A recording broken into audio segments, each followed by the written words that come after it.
el orden establecido en la Comisión Informativa de Transparencia y Administración Provincial del día de hoy.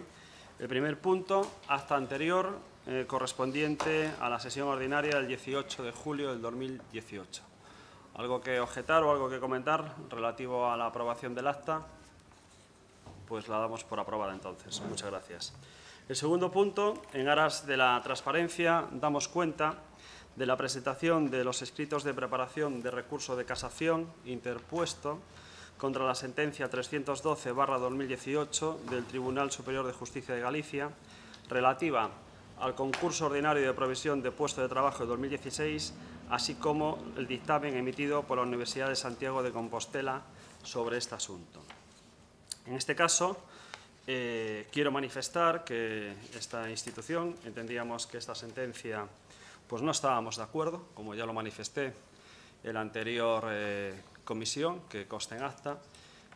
Solicitamos un informe externo a la Universidad de Santiago de Compostela y también con los servicios jurídicos de esta institución, pues presentamos recursos de casación y que qué mejor que ya que está con nosotros Paco, el asesor jurídico también, que llevó el tema conjuntamente con Galindo, y que informe de los pasos dados y la motivación que entendimos que debíamos presentar estos recursos de casación.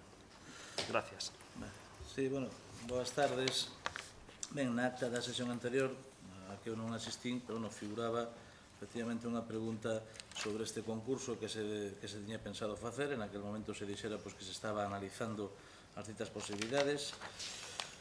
O que se fixo foi a proposta nosa. Primeiro pedimos un dictame externo da Universidade de Santiago, da Facultade de Dereito, concretamente do catedrático do profesor Míguez Macho, que foi un dos relatores do proxecto de lei no seu día de emprego público, ese é o motivo tamén de que lle pedíramos a él. El fixo un informe no que nos deu a razón, digamos, no que vou decir que o concurso convocado pola Diputación Provincial estaba correctamente convocado e que a sentenza estaba equivocada. Tamén nese informe, porque se lle pedira que nos informara sobre as posibilidades de recurso, pois se nos orientou en canto a posibilidade de enfocar o recurso de casación. Interpuxemos dous, porque dunha banda, ante o Tribunal Supremo en Madrid, invocamos a vulneración do Estatuto Básico de Empregado Público, e, doutra banda, ante o propio Tribunal Superior de Justicia de Galicia, ante a sección especial que se ocupa dos recursos de casación, pois invocamos a vulneración da Lei de Emprego Público de Galicia. E simplemente, bueno, pois eso que hai, de momento, que se avanzou. Agora queda esperar primeiro a que nos admitan a trámite o recurso, para o cal, pois, o Tribunal terá que valorar se o recurso ten interese casacional obxectivo, é dicir, se é un asunto que é trascendente de cara á formación de xurisprudencia por parte do Alto Tribunal. Entendemos que sí, que debería ser así, entre outras cousas, porque non existe xurisprudencia sobre esta materia. De feito, as sentenzas desfavorables á Diputación tampouco citan nin invocan ningunha sentencia do Tribunal Supremo ao respecto. En todo caso, pois unha vez que saibamos eso, se informará se se admitiu ou non a trámite. En ese momento xa presentaremos o recurso propiamente dito e agardaremos o fallo pertinente. Muy bien. Muchas gracias. ¿Algo que comentar o algo sobre este punto? Yo le preguntaría al secretario si hay alguna estimación de los tiempos que puede tardar eso. Es difícil. Es difícil porque el Tribunal Supremo, el trámite de admisión pode demorarse incluso un ano. No Tribunal Superior de Xustiza de Galicia é máis difícil de saber porque temos menos experiencia, porque a regulación actual do recurso de casación introduciuse a mediados de 2015 e o recurso de casación ante o propio Tribunal Autonómico, pois, digamos, hai menos. Eu somente preparei un hai tempo e non temos moita experiencia. Seguramente o Tribunal Superior de Xustiza resolva sobre a admisión ou inadmisión antes. Supoño que antes, con mellor a volta de 5 ou 6 meses, temos a resolución do Tribunal Superior de Xustiza sobre a admisión. O Tribunal Supremo pode tardar máis, insisto, porque eu teño experiencia xa en recursos de casación de ter que agardar un ano somente para o trámite de admisión.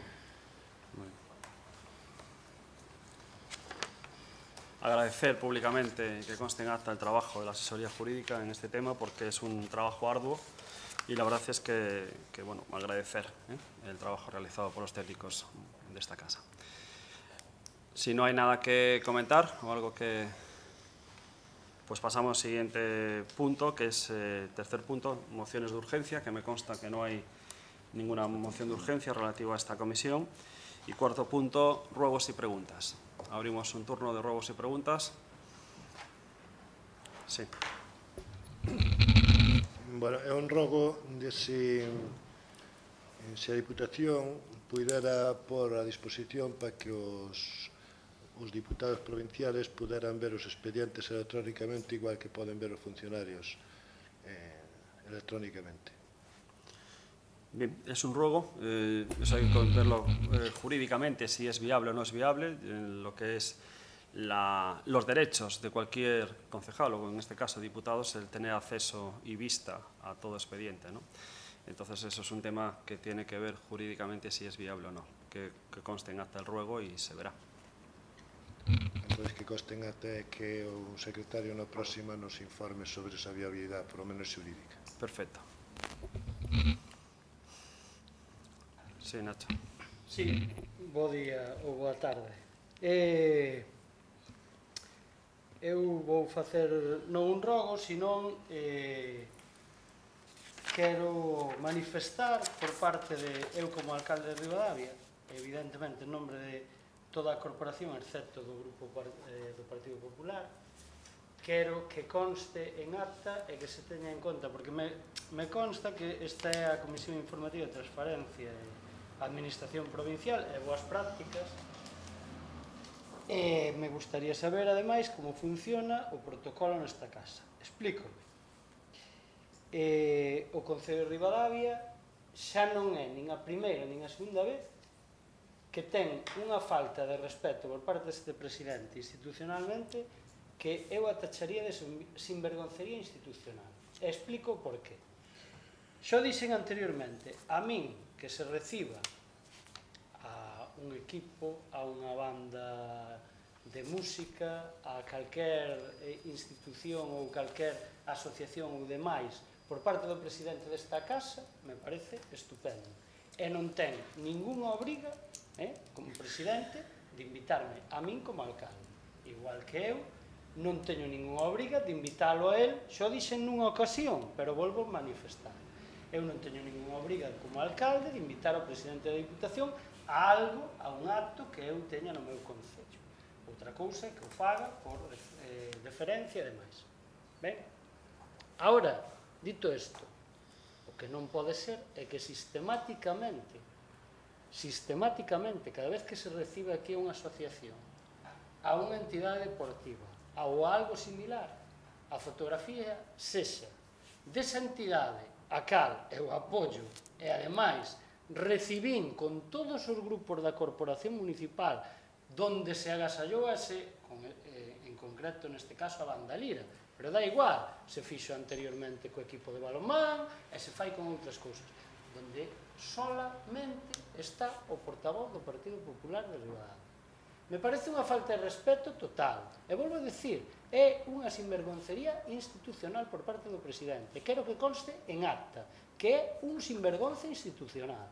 Porque iso non se fai.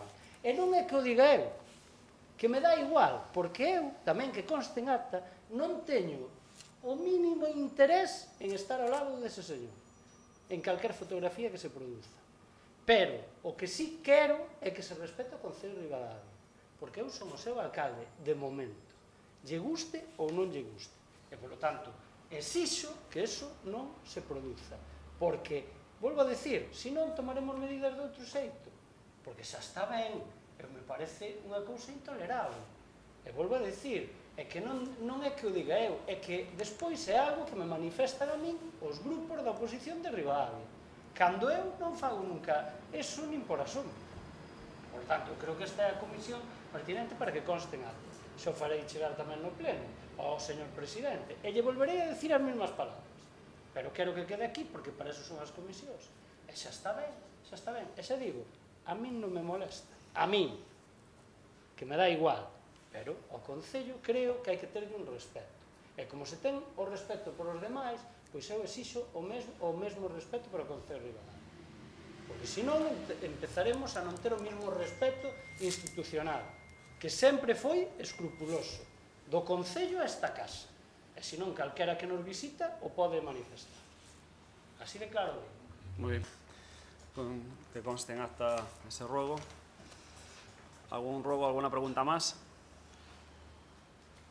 Pues muchas gracias a todos y se levanta el acta entonces.